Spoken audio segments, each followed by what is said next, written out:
Guys, kalian semuanya mau nulis artikel opini di media internasional, so tonton terus video ini sampai akhir.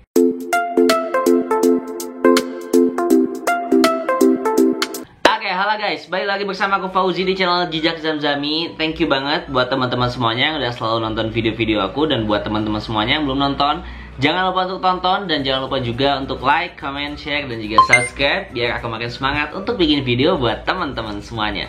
Nah, di video kali ini aku bakalan sharing ke teman-teman semuanya tentang cara menulis artikel opini di media-media internasional itu kayak gimana. Nah, jadi kalau misalkan kemarin-kemarin aku suka sharing ke teman-teman semuanya, misalkan cara nulis artikel opini di Pinter Politik, di Geotimes, atau di media-media lokal dan nasional lainnya, itu kan biasanya pakai bahasa Indonesia. Nah, di media sekarang, karena udah standarnya internasional, jadi kita harus pakai bahasa Inggris. So, kalau misalkan kalian baru pertama kali lihat video dari aku tentang tips menulis artikel opini, dan kalian nggak mau langsung ke internasional, kalian jangan tonton video yang ini. Tapi kalian coba tonton video-video yang ini. Kalian bisa pilih aja. Jadi aku di sana jelasin tentang tips and trick menulis artikel opini untuk pemula dari awal banget. Terus aku guide juga kalian kalau misalkan mau nerbitin di Geotimes, Pinter Politik, tipsnya gimana, kekurangan kelebihannya apa.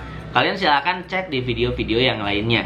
Karena di video ini aku bakal fokus untuk nge-guide kalian semuanya yang mau nulis artikel opini di media internasional. Jadi kalau misalkan kalian itu memang belum punya artikel opini sebelumnya, aku saranin teman-teman mulai dari lokal dulu, terus nasional, baru internasional. Nah, untuk kemarin-kemarin teman-teman yang udah berhasil tuh publish di berbagai media, baik itu nasional maupun lokal, teman-teman mau upgrade ke internasional, it's your best choice untuk nonton video ini. Nah, sebelum lanjut, aku mau ngasih tahu dulu ke teman-teman semuanya. Jadi aku itu udah pernah nulis di berbagai media, dan sampai sekarang itu udah hampir 30 artikel opini aku itu terpublish gitu.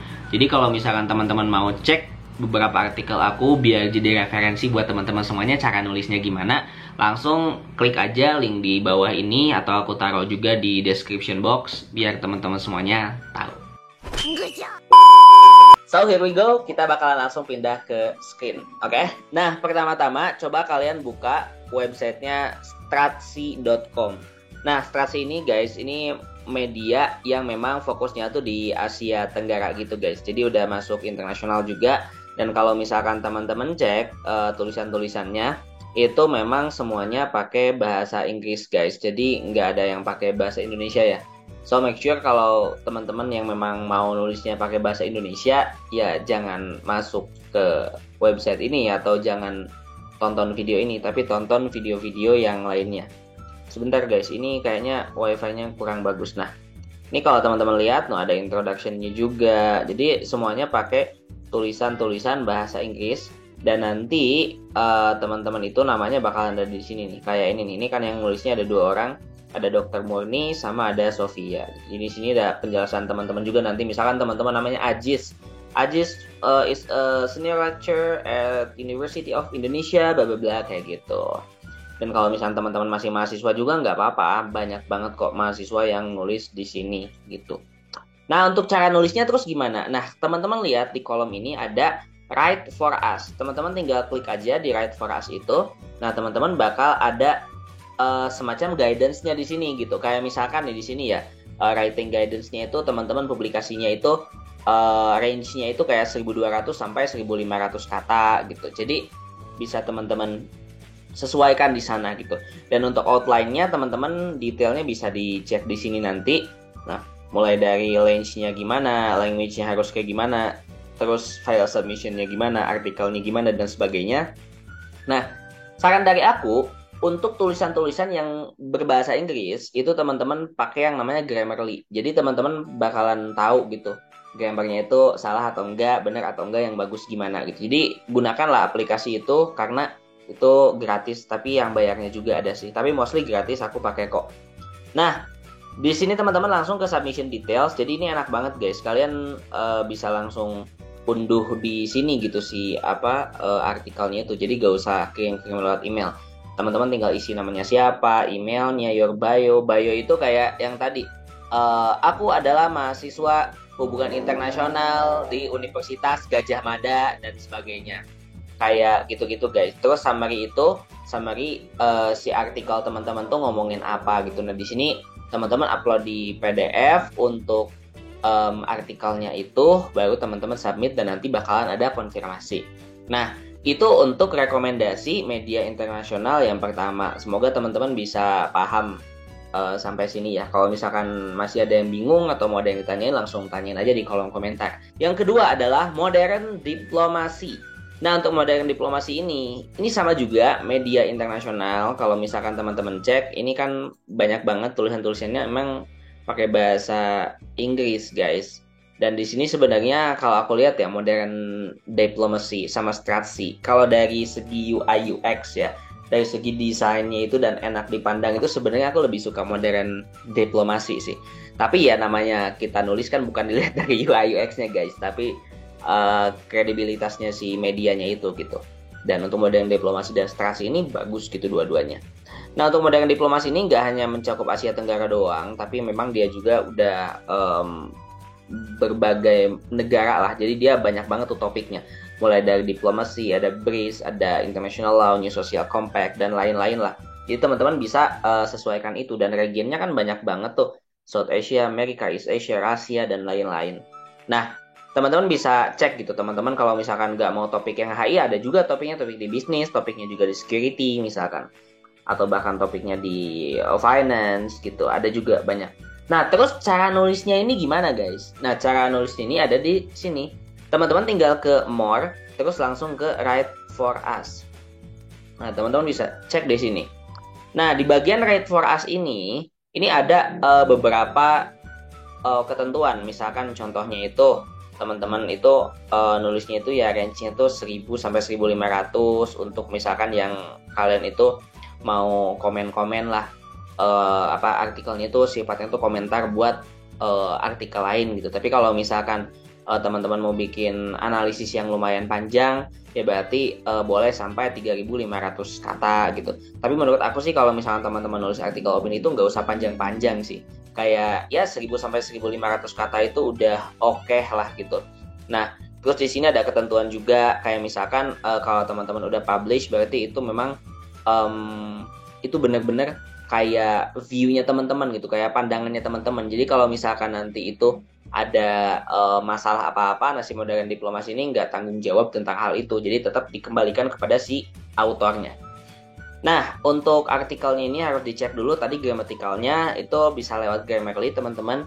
Nah, terus ketika submitnya itu teman-teman pakai email. Nah, ini beda teman-teman. Kalau misalkan tadi itu kan pakai websitenya langsung, jadi tinggal submit enak. Nah, kalau ini itu pakai email gitu. Email itu authors@moderndiplomacy.eu. Nah, nanti kalau misalkan teman-teman pengen tahu gimana caranya itu kalau misalkan ngirim lewat emailnya, terus tata cara ngirim emailnya, coba deh tonton video-video sebelumnya. Itu aku juga memang jelasin tentang gimana caranya kalau misalkan kita itu mengirim artikel tapi lewat email gitu. Kayak body emailnya harus gimana, apa aja yang dilampirin, itu udah aku jelasin di video itu. Nanti aku taruh videonya, linknya di atas deh. Nah, oke, untuk modern diplomasi kayaknya cukup sampai di sini. Kita langsung next ke yang selanjutnya, yaitu ada Chesscube. Gimana ya bacanya? Chesscube, Chesscube, nah something gitulah. Nah, si Chesscube ini media internasional juga, guys.